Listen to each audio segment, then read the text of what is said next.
Welcome to the Inspired Evolution, and it is such a treat to be here today. Today, we are super blessed with the vibes from Beata Alfoldi. Beata, how are you? I am so well today, Amrit, on this very cold, wintry day here in Sydney. But it's an opportunity for us to actually get into some good, deep conversations. Yeah, that inward energy of winter to try and come in and have a real nice, yummy hibernation chat. Awesome. Exactly. Around our imaginary campfire. Oh, yes. Well, we will talk about the elements because it's you here and there's a whole bunch of conversation to have around that. But just for those listening in for the first time feeling into Beata, Beata facilitates one-on-one healings. She does 9-month memberships for women. She runs global retreats. She does some really cool ceremonies like birthing ceremonies, wedding ceremonies. She presents at festivals. And all this has her traveling around the world, nationally here in Australia. She's over in Bali, in Mexico, in Thailand, in Peru, and there's bits and pieces happening in Europe. And generally she works with people that have hit rock bottom. These people have probably spent many years with scholars, practitioners, therapists, psychologists, and they've heard about her and the type of work that she's facilitating. She very humbly puts it as she holds a mirror for people so that they can actually see themselves for who they were before school, before parents, before religion, before government, fundamentally before society and anyone tells them who they're actually meant to be. She holds a mirror for people to see themselves, as she puts it, in all of their inner beauty and their own true magnificence. Such a treat to have you here. Oh, thank you so much. Thank you so much, Amrit. I'm absolutely thrilled to be here, and well done and congratulations on all this beautiful work that you're offering to the world as well. You know, we're in that time of global awakening, as we were sharing before, and those of us that are connecting now, we're connecting definitely for deeper meaning and purpose, and that's not always revealed in our first meetings as well. So it's really exciting. There's I think that segues perfectly into one of the deeper topics I was wanting to talk to you about today is the idea of global awakening, because a lot of the work that you offer, it's very hard to miss. I think it sort of hits you like a massive sledgehammer with much grace. The idea of this global awakening, and I've for the life of me, for a while, there's this idea of global awakening has for surely been. I've always wondered if it's like me tuning into the fact that there's more organic stores, more vegan people. Not saying that those are the definition of like spirituality and awakening, but more and more people are like looking at alternative paradigms, more like and for spiritual reasons. They're reasoning behind some of their motives as spiritual. So I wonder if that's just me feeling into like, maybe I'm more aware and my reticular activation system is more like activated towards these people, or in fact, is there more and more of this happening? And I think fundamentally I've been noticing that actually there is more and more of this shift happening. And it's interesting because you can see it in for me, identify it in the individuals that are around me. And I guess what I'm trying to frame is the idea of what you articulate so eloquently is that the global awakening is about optimal human potential. And it's just like, it's a global awakening, but it's about the individuals. Absolutely. And, what you were sharing before about people becoming more conscious in their choices of food, in what they're resourcing as far as the environmental impact goes and their community goes as well. It's alongside a spiritual awakening. I think there really is a movement towards how can we as a community live on this planet with more kindness and more awareness, where we're fostering life-affirming qualities for every species, not only for ourselves, but for our animal brethren as well as the environment herself. So I think that what I'm seeing is very, very exciting. For instance, when I was 18, and that was a long time ago, there was nobody really else on a spiritual path. But as I've become older, and I'm 48 now, I see more and more people around me. And also globally, we're talking about celebrities to business people to housewives to entrepreneurs and business people, really looking at how can we foster effective and life-affirming change for ourselves and also our future generations. And we're starting to have long-term vision rather than short-term profit. And that's what really interests me. And I think that it interests all of us that are on this path. Amazing. And so how do you, like, I know that, it does interest a lot of us, especially at the moment, but I know that your story is quite unique. So how did you end up being such a facilitator in such a unique space? Like, I know, I guess I won't sidestep the topic of conversation. Like, you work with people that have hit rock bottom, like they're the ones that are going through their existential crises. How does one, in the inspired evolution, what the common theme seems to be, people seem to go through their own journey, pop out on the other side, and whatever tools and stuff and whatever their greatest challenges were become their greatest gifts, and they support people with that. I've just been noticing that again and again. So would you mind sharing some of your story and like what's been that? Not at all, Amrit. Thank you for asking. I come from a professional dance background. I was in the West End. I travelled all over the world in various productions and then became a choreographer and director. From there, I moved more into yoga and yoga facilitation, and then I started a very deep path into shamanic healing. Yeah. Traveling the world, working with Indigenous elders. I also received formal training here as far as a 2-year diploma goes. But I would say my real training began when I started to work with Indigenous elders and curanderas and curanderos, as well as the plant medicines. Going back to your question around what was my dark night of the soul, as it were, and why I guess I seem to be a light magnet for people that are really going through deep transformation in their lives, no matter what they've got, whether they've got houses and millions and corporate careers and all the rest of it. People are all looking for deeper meaning. And I guess through my own personal story, I lost my son in childbirth 7 years ago when he was full term. And that was probably, it was the most painful and shocking experience of my life. It didn't just stop there. I also 2 weeks later found out that my mother was terminally ill and she died of cancer. And my then husband at the time and I divorced because of, I guess, the enormity of the pressure, even though we're still wonderful friends. He's a great person. And lost money and all sorts of things. So it was like everything that I had identified myself with fell apart. And what I was left with was, well, who am I when everything that I'd identified with has been stripped away? And who I was became very, very clear because of who I realized that I wasn't. So all of the spiritual practices and all of the beliefs, as they were then, I call them now, they're not beliefs for me anymore, because I've really started to embody, I had to embody and start living this path and living my truth and not being afraid, as it were, of the responsibility that comes when you're moving forward in the world as a leader. Because as we grow in our responsibility, I also feel that we need to equal that with our integrity. Therefore, we become people of compassion and we become people of wisdom. And this is something that none of us can learn. And we so often don't see it in our world either. We see a lot of intelligent people, a lot of educated people, a lot of powerful people. But where are the people that are really holding true wisdom to champion our evolution forward? So it does become inspired, and inspired living is in spirit. It's coming from that word, in spirit, and being aligned with spirit. So I don't believe that you can facilitate anything for others that you haven't gone through deeply yourself. So this is where I come from. And when I say people that have hit rock bottom, people that are really seeking a deeper meaning, a value in their lives. What can they offer their communities?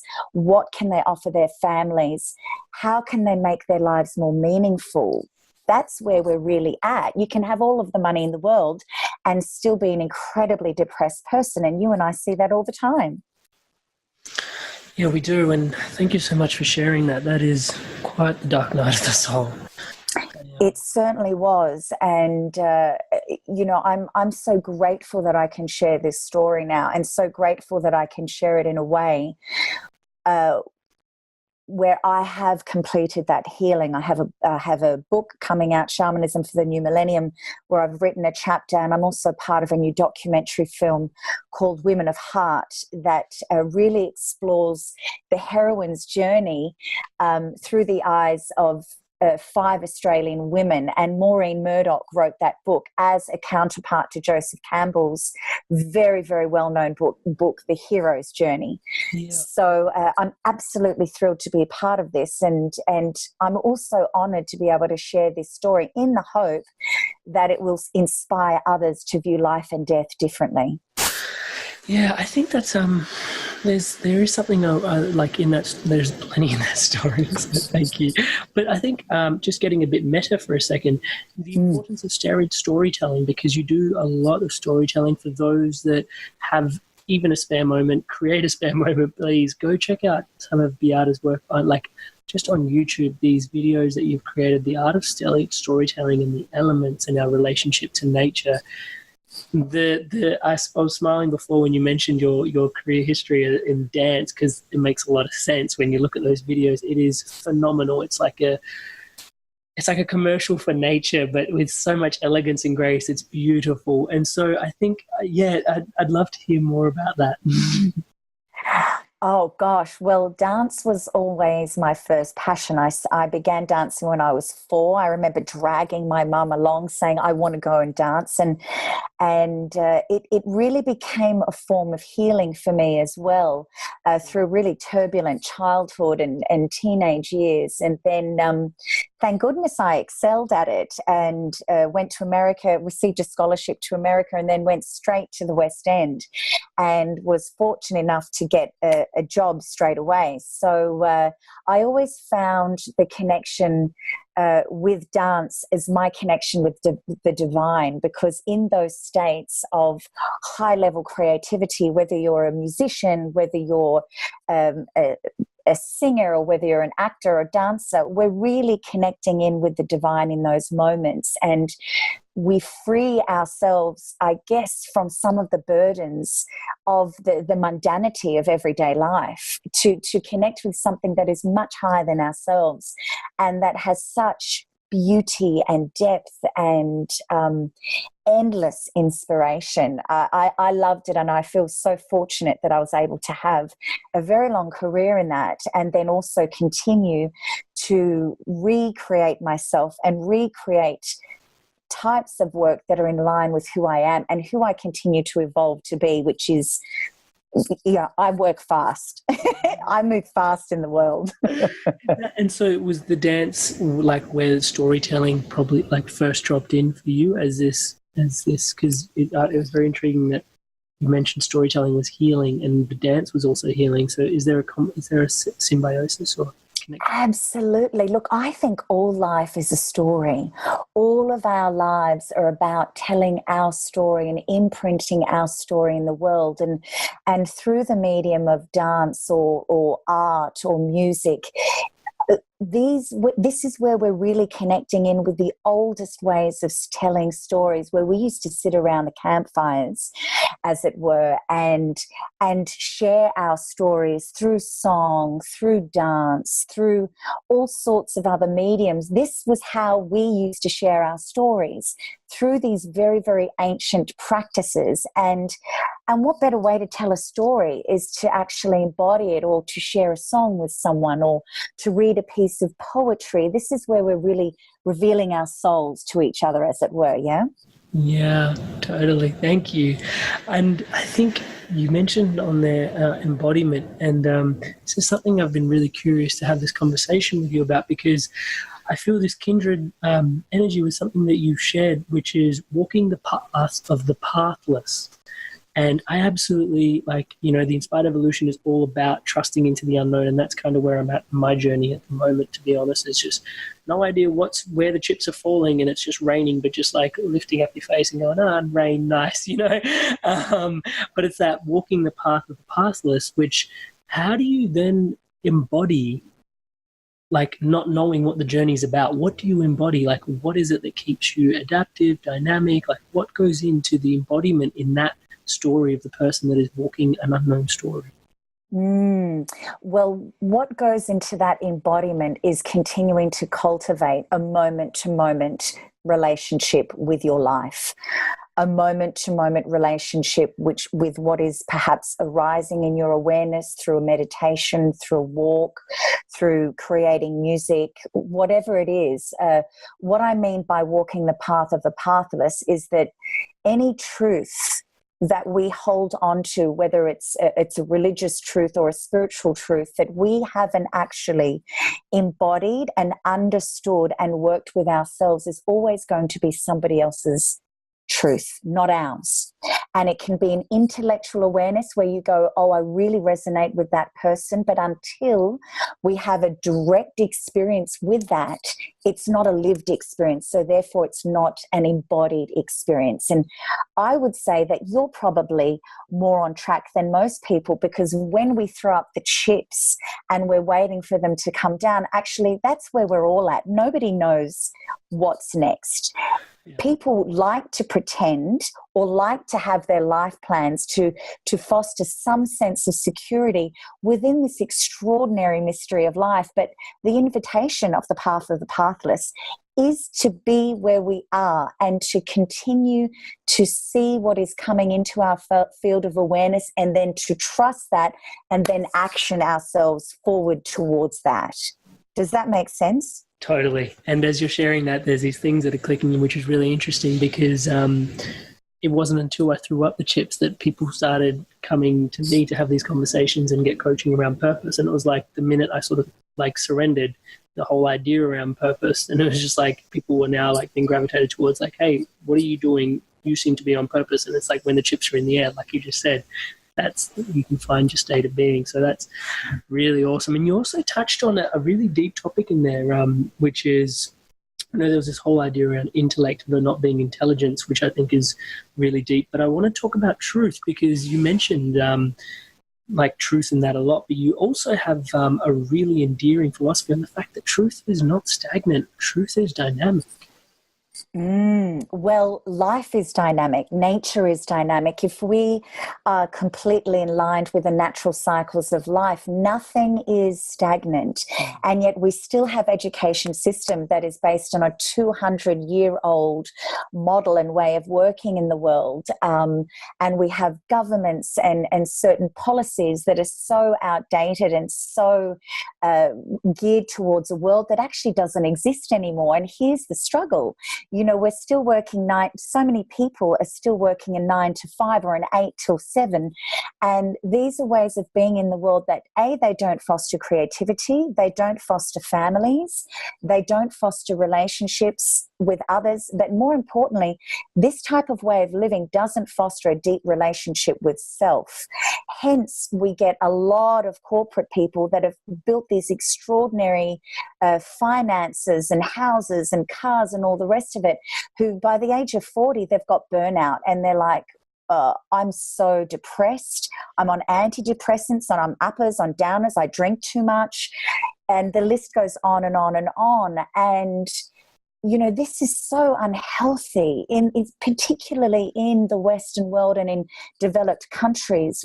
Where have we lost our way? Yeah, there's you touched on the deep relationship with self, and I think that opens up a massive conversation around, I guess, where one comes into connection to the self and why connection to nature is so important in that, because it's a big offering in the work that you do, right? Absolutely, Amrit. And, you know, I would say that going even deeper to that is our disconnection with ourselves continues to foster that disconnection with nature, because we are a part of the natural world. We've just forgotten that.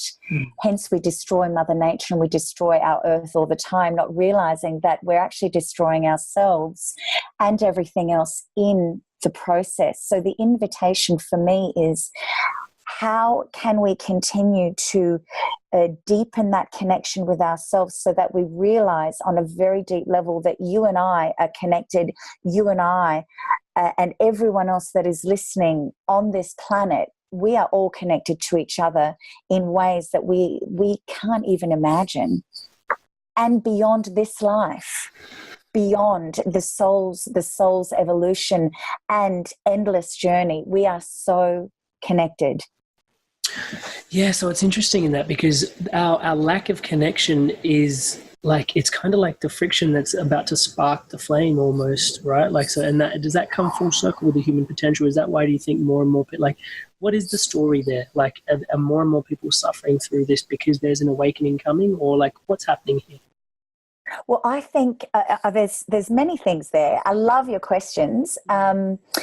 I think what we're seeing, we're noticing a lot more people awakening, and we're also noticing a lot more destruction for two reasons. Well, for many reasons, actually. We have access to a global internet network that we never had before. So here we have so much power as people that we never had before, which means that we're connected. We can know when there is an event happening in Istanbul or Pakistan or, North America within an instant and rally up people from all over the world to join a movement so quickly. We never had access to that. So when we're talking about social networks, Instagram, Facebook, LinkedIn, Twitter, we have a connection to a global community where we may not meet a person, but suddenly they're on our network because, hey, our values are aligned. So here we have a lot of power, and we also have a lot more awareness with the plight of the world. And how exciting is that? This is where the power is, in the way that we can actually connect these days. Amazing. It keeps coming back to that connection, and I'm so yes, it does. And the global awakening was prophesized for hundreds and hundreds of years from many Indigenous communities all over the world, and we're seeing it now. We're living and co-creating the prophecy of the Rainbow Tribe, where people from, a North American, I think it's a Lakota prophecy, a Diné prophecy, where people from all over the world, people from many different races will come together and find that stream of consciousness and awakening and compassion and love and join together to create a world that is very, very different to what we've been living in, which is basically the Dark Ages. Interesting. What's coming up for me around that is, isn't it like we're working, there's so much stuff that's coming out at the moment, like there's been revolutions that are being made politically. Never really gone too much political on this podcast before, but like, just to touch on it, like same-sex marriages and stuff like that, right? And it's almost like we're ironing out these parts of ourselves internally that are prejudice to then facilitate greater connection. Absolutely. And, you touched on a great point right there. All change can only happen from within.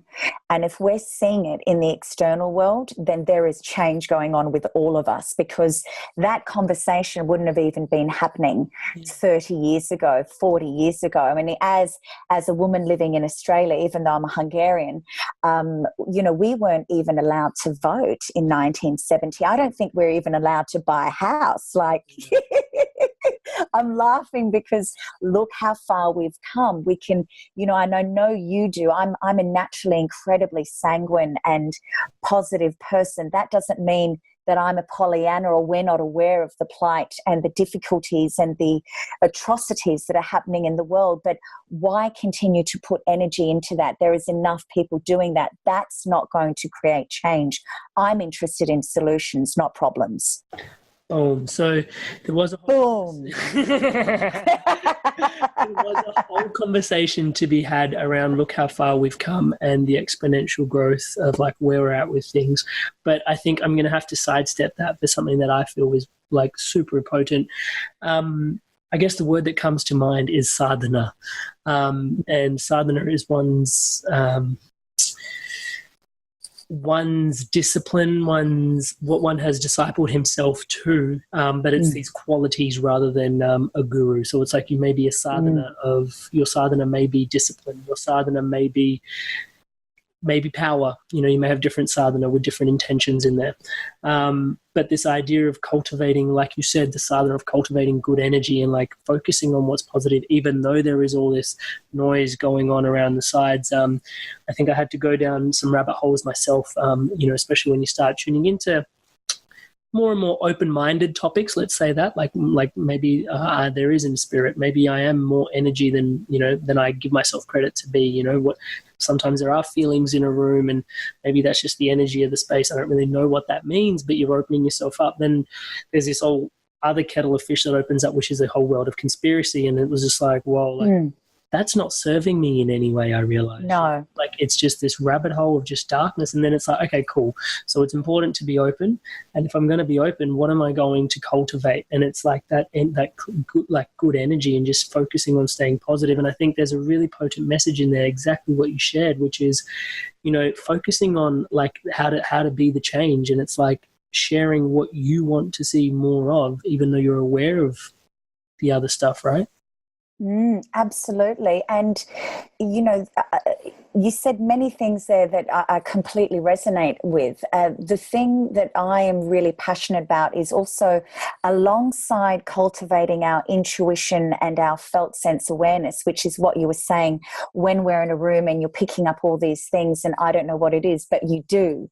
We all do. We're actually extremely attuned to each other. We've just been taught not to be and to negate our feelings and to negate our intuition. I think the more and more I'm navigating my life and my world through the space of intuition, the more and more I'm also making sure that my discernment is 100% point on.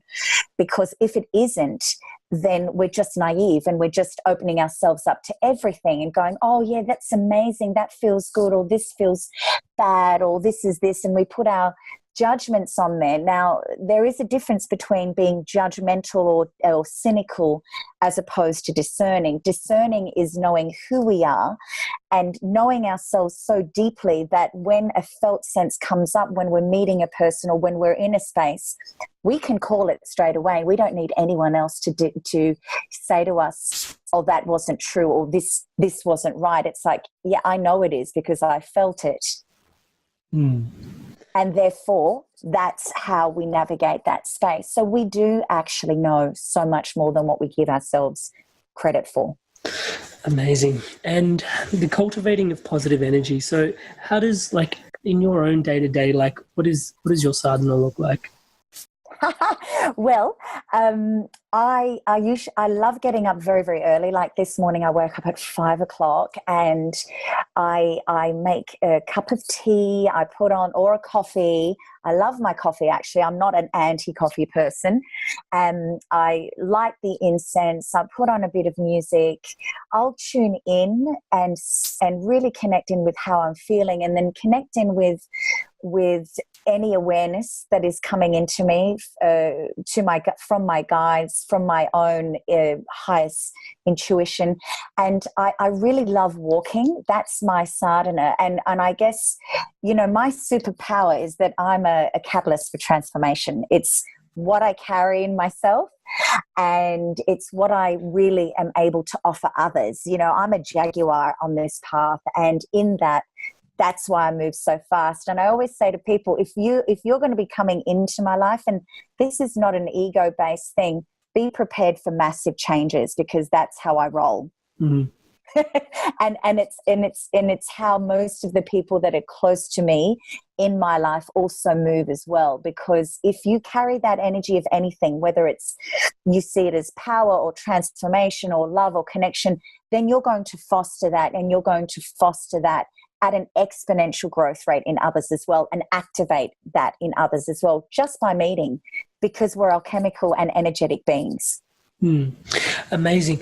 I want to sort of go into that a little bit, which is at what point did you know that this was going to be your service to other people? So you've got your own practice, and, you know, like what was the stepping into that, you know, because it's quite like we discussed your dark night of the soul, which was, thank you again so much for sharing that deep story. And then coming like through that, how did you know that this was going to be then like the work, the next iteration of the work, which is supporting people through their stuff? Like that's quite an undertaking, right?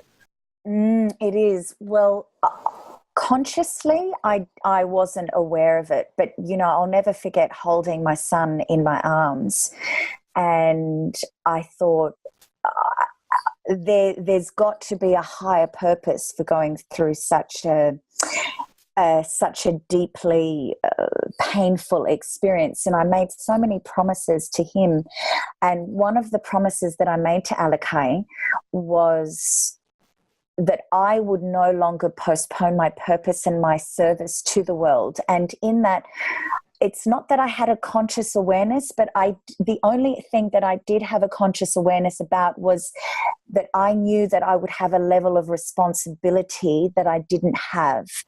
And 6 months later, because don't forget, then I was helping my mother and continued to help my mother for the next couple of years through her journey and her journey into becoming very ill and then passing away with cancer.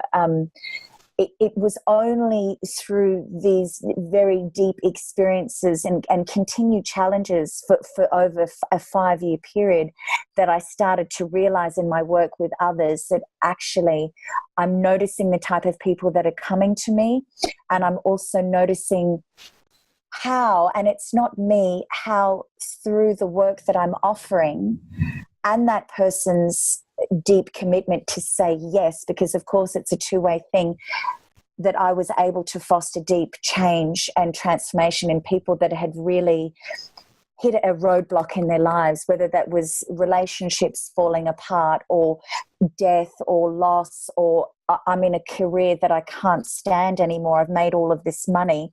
Now what? So it was only because of my lived experience and what was being reflected back to me that I realized that actually this is one of my paths of service in the world. And it's not everything, because I love being, I'm a creative actually at heart.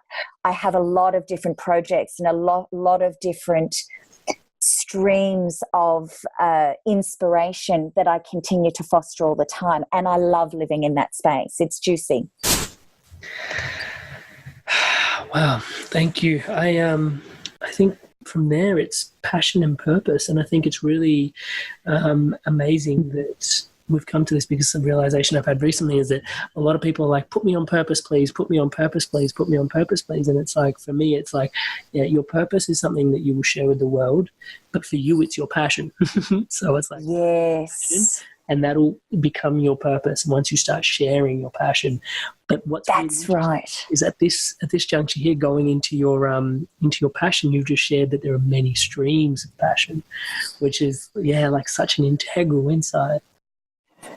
Absolutely. And I love that, our passion does become our purpose. And I go one step, for me, when I'm working with people, I go then one step deeper into that, and I go and I say to people and I share with people through group processes and dialogue and drum journeys and all sorts of things, meditations. How can we know what we're passionate about if we don't know who we are and what juices us up? So we need to know who we are, and we come back full circle to we must cultivate an awareness of who we are. Therefore, we can understand what our passion is, and then it becomes our purpose. And how can we know who we are? We need to give ourselves time. A person that is working, for someone else in a job or a career that perhaps is not aligned with them anymore, that maybe was when they were 18 because X, Y, and Z said that they had to be a doctor or they had to be a lawyer or whatever. How do they have time to come back to themselves and take themselves out of their everyday life? How do they have time first? When are they going to give themselves time? And also, that is the moment where they're really going to start knowing themselves, and in that finding what their true vocation is in life.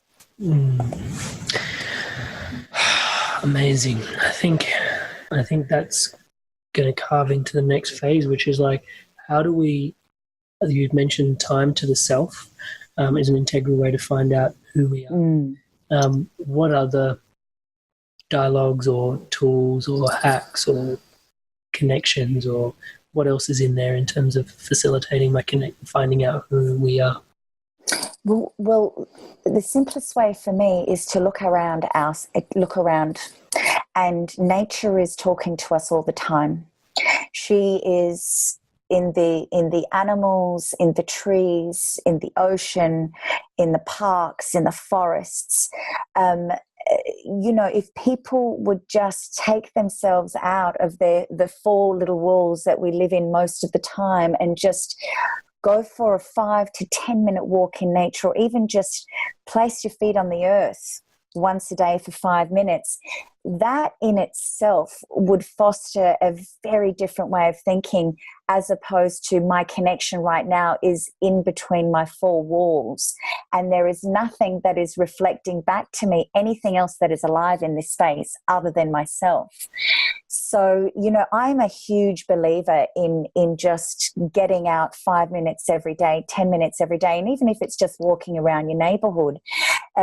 Anyone who's suffered depression or dark night of the soul will tell you that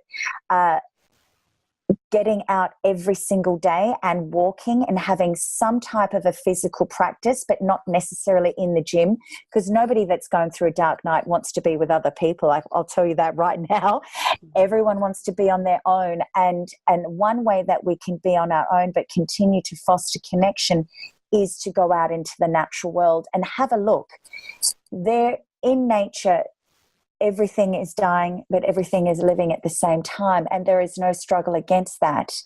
The more and more we understand and live from that premise that one day, and to acknowledge this, that one day we too are going to die, the more and more we're going to be driven to live, and to live a life that is fearless, that is magnificent, that is going to be the biggest version of ourselves, because we don't live like that in the West. We push it away. We push it under the carpet. And therefore people live like they're going to live forever. And I'm like, are you kidding me? You are living this life and you're going to be happy to live this life. And one day your life's going to be gone and you don't know when it is. It could be tomorrow. It could be next year. We're so blessed to be here, and yet people are living like they're going to live forever. No one's living realizing the very fact that we are here for a short time. So my God, people, live your biggest and your best and your most flamboyant life, and do it with humility. I love it. Yes. Fill your sails with those wins. Because I absolutely resonate with that. And the idea around death is, I don't know, Neil deGrasse Tyson, he's this astrophysicist, and he's having this conversation I was watching the other day with this gentleman who's interviewing him, and the interviewer and Neil deGrasse flips the tables and starts interviewing the other person, and he goes, if you could live forever, would you? And the guy goes, of course I would. And he goes, no, stop, think. Mm-hmm. Would you live forever? Yes. And he's like, of course I would. And then he's like, no, you haven't thought about it. And he's like, isn't that what we're all going towards? We're trying to work towards becoming immortal. Medical facilities are becoming better and better. We're living every year. Age expectancy is actually going up by 1 year. Mm. So technically, if I'm like 30 now, I'm going to live to 140. Like that's, But he goes, it's actually the knowingness, the real deep, visceral knowingness that I'm going to die is what makes me curious, is what makes me want to know. It's what makes me, I've got this one opportunity to pull things apart, become an astrophysicist, become a healer, share wisdom. It's like, it's the impetus that's driving everything, because you've got this limited opportunity. But until you almost meditate on that, like you said, we'll daydream. We'll daydream our lives away, and like so many people live lives of quiet desperation. Mm-hmm. I always say to people, perhaps a more intelligent questioning rather than a fear of death would be, knowing that we are all going to pass away, would be, how can we live a more deeply spiritual and connected life? how can we every day live a life that will inspire ourselves and others? And that could be simply walking to work in a different way. That could be simply having a different breakfast when you go out, or sharing a different meal, reaching out to that neighbor down the street, cultivating little random acts of uniqueness in your life every day so you don't get stuck. And as we get older, you know, I'm almost 20 years older than you, Amrit, you know, the insidiousness of rigidity and comfort and the everyday routine, it can steep in. I mean, I look at some people my age at 48 and I go, oh my goodness, they're like 100 compared to me, because they've become so staid in their lives. Ingrained, entrenched. And yes, and trodden down by life. And of course, there's others that are also deeply inspiring. And it's not a judgment. It's just like, this is what our everyday society does to people. It doesn't foster for us to really think. It fosters us to just go, just do. And in that, we're not living. What's the point of doing if we're not living? Yeah, it makes a lot of sense. And coming back to that connection and the spirituality that it enlivens, and then from there going into the phase of, sure, I'll make a choice every day, like you said, just the small choices, because the grain of society is not, there's no incentive, I guess, for the capitalistic model for you to make ulterior decisions. But if you do stop to smell the roses, let's say, then that's your own prerogative. And from there, this whole other world opens up. Correct, darling. As Krishnamurti said, I think it was Krishnamurti, the man who thinks freely is the most dangerous man on the planet. Man or woman, you know, but in this term, you know, so it is, you know, as you said, the corporations of the world, the structured religions of the world. And I'm not saying all of religion is bad. I'm just talking about the structured type of mentality that it focuses on. It doesn't focus on freedom of thought, and freedom of thought is where we're really where we start getting into terrains that are very, very impactful and exciting and awakening and life affirming for the planet and for each other. Amazing. And I think in that, when with the freedom of thought, I think the last little click in there is like there's fear that holds a lot of us back. And I know you've been quite bold in saying that there is no fear of death. I personally have a similar relationship. For me, death is not that fearful as much as the regrets that are going to come with death. So I'm fearful of the regrets. Absolutely. Me too, darling. I'm so with you, brother. You know, I remember one of these, this beautiful woman on the retreat offered something to our group, and she said, what if you were on your deathbed and the person that you could have been with no regrets and no fears met the person that you are now? How would you feel? How would you feel in that moment? And at the end of the day, because we fear death so much, that's why we fear life. You know, it's that fear that actually drives us. It's that unconscious fear of death that drives so many of our decisions. And I always say to people, if you take the what if to the nth degree, say, for instance, you lost your job, and so what? What if that happens? What is the worst that's going to happen?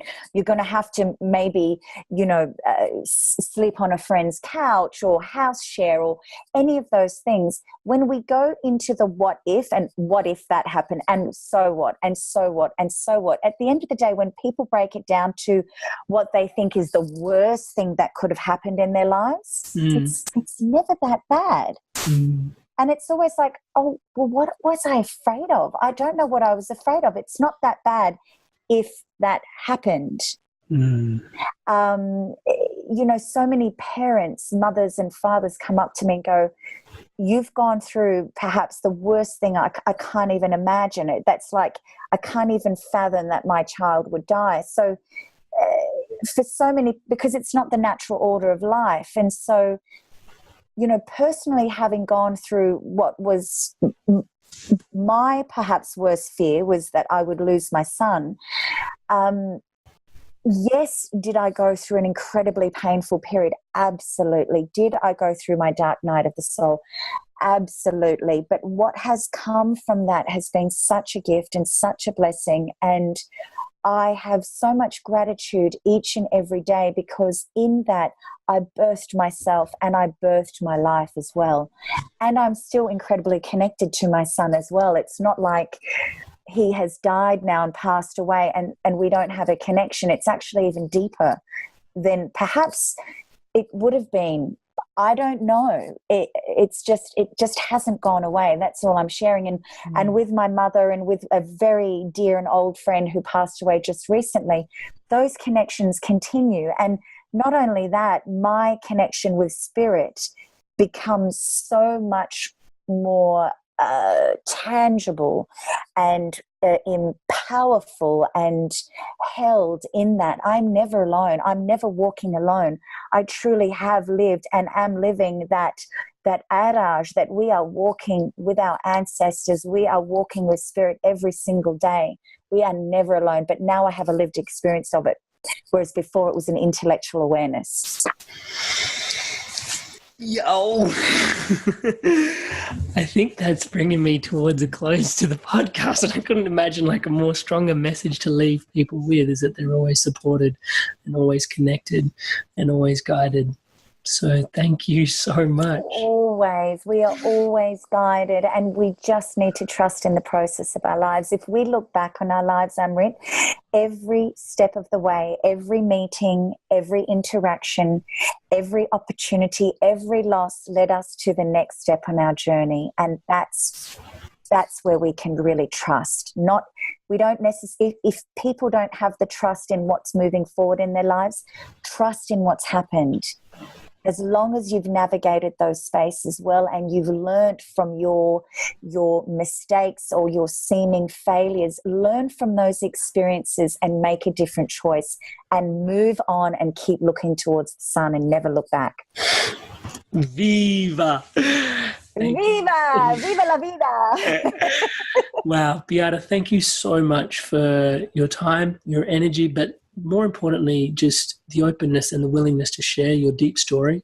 Thank you for, not just the present moment that you're gifting us with the moment to access, all your wisdom here now, but also all the past that's gone into that, and, much gratitude for the future that's coming out of that as well, and all the work that you will do for all of us. So just immense gratitude for your blessings and the time here today. For those wanting to connect to you, the easiest place to connect with Beata would be your website, or what's the best place to find you? Yes, it's beataalfoldi.com, BeataAlf for Freddie, OLDI.com. And Amrit, thank you so much. It's been such a blessing to share this moment in time with you, a fellow traveller. I have no doubt that we will connect in one of the many ceremonies, Indigenous ceremonies, that we will be working with on the planet somewhere in the world. Yo.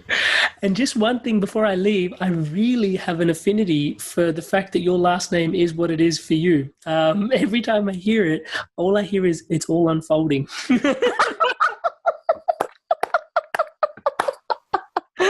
And so I'm like, yeah, that makes sense. She kind of shares that kind of wisdom. And guess what? My first name means blessed. So it's blessedly unfolding. Oh, yes, blessedly, it's all unfolding. Yes, viva to that. Viva. Thank you for your blessing, sister. Thank you so much, darling heart. Have a beautiful, beautiful day. Much love. You.